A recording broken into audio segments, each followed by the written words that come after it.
আমার ছাবালটা আর আমার শাগরি গেল, তাকে দুটো ভাত দেওনি খাতি। আমি কাজ করছিলাম, আমার মাথা গরম হয়ে গেছে। তুমি তোমার বাড়ি আর জীবনে যাবো না। তুমি কেরাম মা?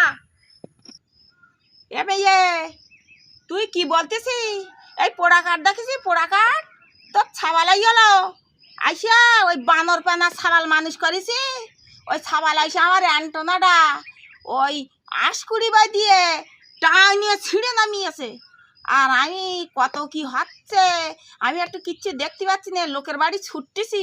তা জানিস, তুই আবার বলতেছি যাবো না, আসিস নে আসি নে। এই পোড়া কাঠ আছে বলো আমার হাতে। আই এইবার যদি আসিস ওই ছাবাল থুইয়ে তারপর আসবি, আসার নাম করবি নে। বা ছাবাল করিয়েছে বানর বানা ছাবাল।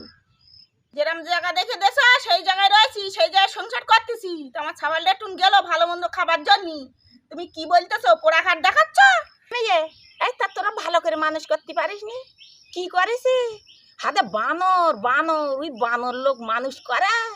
ও ওর বাবার মতো, ওর ঠাকুরদার মতো, ওর ঠাম্মার মতো হইয়ে তুই নেই একটু ভালো। আমার মেয়ে বলে তুই ভালো, হ্যাঁ? তা ওই ওই ছাবালের পাঠাস না, তাই বলেছি। তুই আসবি, আয় আয়।